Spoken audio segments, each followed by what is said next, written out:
Gaza को Iran ने धमका दिया है। सीधी सीधी बात सुन लीजिए, खबर बहुत इंपॉर्टेंट है। आज की सबसे बड़ी रिपोर्ट आपको दे रहा हूं। हज़रात मोहतरम, पहले खबर ये आई कि ईरान जो है हमला नहीं करेगा। उसने ये प्रेजेंटेशन दी है, उसने ये प्रपोजल रखा है कि अगर गाजा पर इजराइल हमला बंद कर दे तो हम हमला नहीं करेंगे। अब ये खबर आई ही थी कि उधर अमेरिका ने इनकार कर दिया कि नहीं, ईरान ने ऐसा हमसे कुछ कहा नहीं है। दूसरी तरफ तुरंत ईरान ने धमकी दी है पलट के। किसको? अमेरिका को। और अमेरिका को धमकी देने से पहले वजह उसकी है कि अमेरिका ने धमकी दे दी ईरान को कि अगर तुमने इजराइल के ऊपर बड़ा हमला अगर किया तो ऐसा हम कर देंगे आपके साथ कि ईरान की जो जीडीपी है वो पूरी खराब हो जाएगी, इकोनॉमी बर्बाद हो जाएगी, और जो ईरान की नई सरकार है उसको पूरी तरह से भंग कर देंगे, यानी वो बिल्कुल चौपट हो जाएगी, चल ही नहीं पाएगी। अब इस धमकी के बाद ईरान बुरी तरह से भड़क गया और ईरान के न्यूक्लियर मिनिस्टर ने, जो न्यूक्लियर के हेड हैं, जिनके संचालन में सारा न्यूक्लियर का काम हो रहा है, उन्होंने धमकी दे दी अमेरिका को कि सुनो, अगर इजराइल के साथ मिलकर हम पर हमला करने की गलती की तो पर्शियन इलाके से, यानी पर्शियन सागर से और इराक में आपके जितने अमेरिका के मिलिट्री बेस है सब सफाया हो जाएंगे, वाइप आउट हो जाएंगे। ये याद रखना। इसके बाद अमेरिका मिनमिना रहा है और ये बात क्लियर हो गई है कि ईरान को धमकी देकर ईरान को और भड़का दिया गया है। उधर ईरान ने 2 दिन के लिए एयर स्पेस बंद करके खतरनाक ड्रिल की है और उस ड्रिल की तस्वीर सामने आ गई है।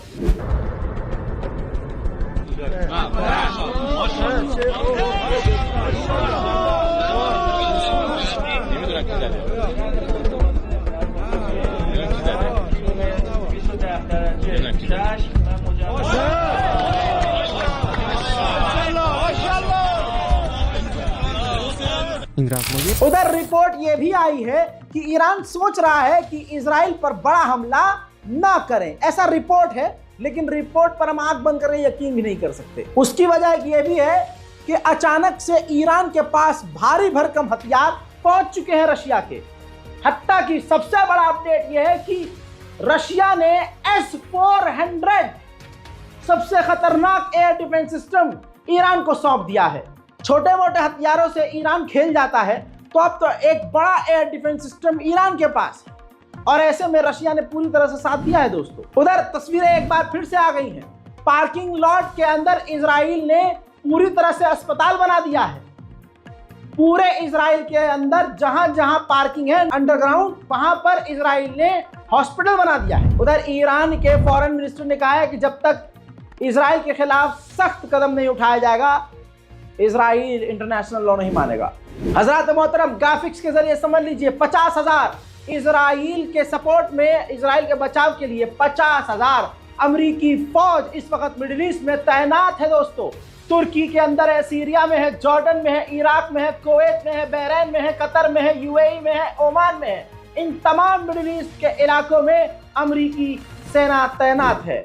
उधर नेतन्याहू ने भी कह दिया है कि ईरान से जंग के लिए तैयार है और ईरान के जितने भी ग्रुप हैं उन सबसे हम लड़ने को तैयार हैं। अब आपको बता दूं कि F-22 जो मिडिल ईस्ट में है, आपकी स्क्रीन पर देखिए, डेटा दिखा रहा हूं। F-22 रैप्टर एडवांस अमेरिकी फाइटर जेट कतर में तैनात हो चुके हैं ईरान के खिलाफ। वहीं अमेरिका के ऊपर साइबर अटैक हो रहे हैं, जिसके चलते हुए अमेरिका ने 6 ईरानियों पर $10 मिलियन का इनाम रख दिया है। इल्जाम यह है कि ईरानी हैकर्स अमेरिका में बहुत बड़ा बवाल क्रिएट कर रहे हैं। वहीं फ्रांस ने ईरान से रिक्वेस्ट किया है, रिक्वेस्ट कि आप कोई ऐसा कदम मत उठाइए जिससे मिलिट्री एक्शन बढ़ जाए और मिडिल ईस्ट में बवाल छिड़ जाए।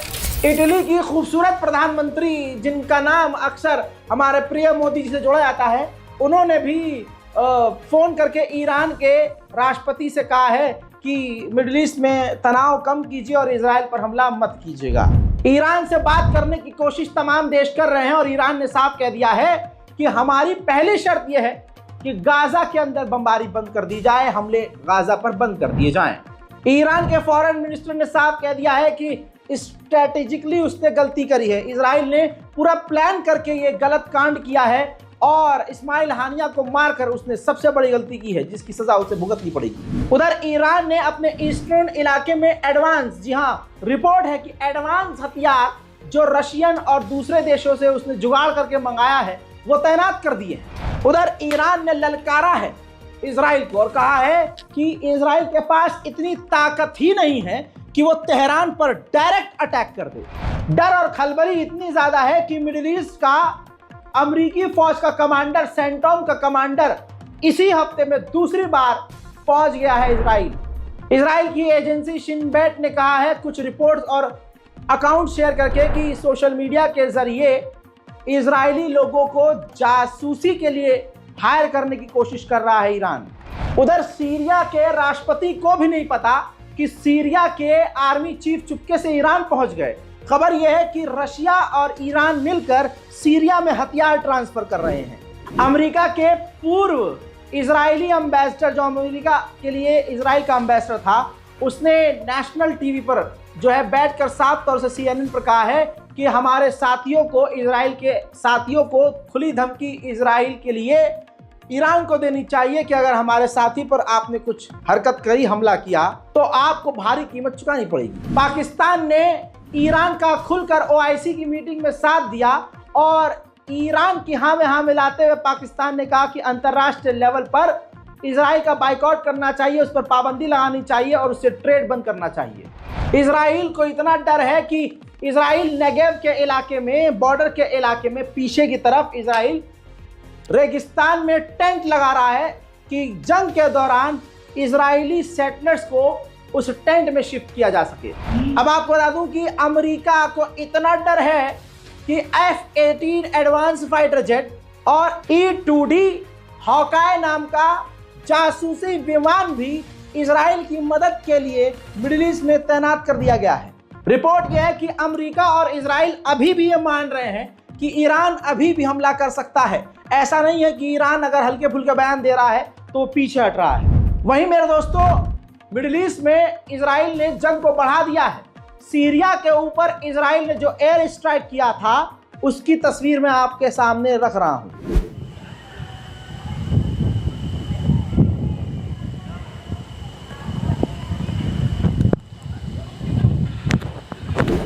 वहीं इजराइल ने सिर्फ सीरिया पर नहीं, लेबनान पर एक बार फिर से बड़े हमले किए हैं। मंजर ये है।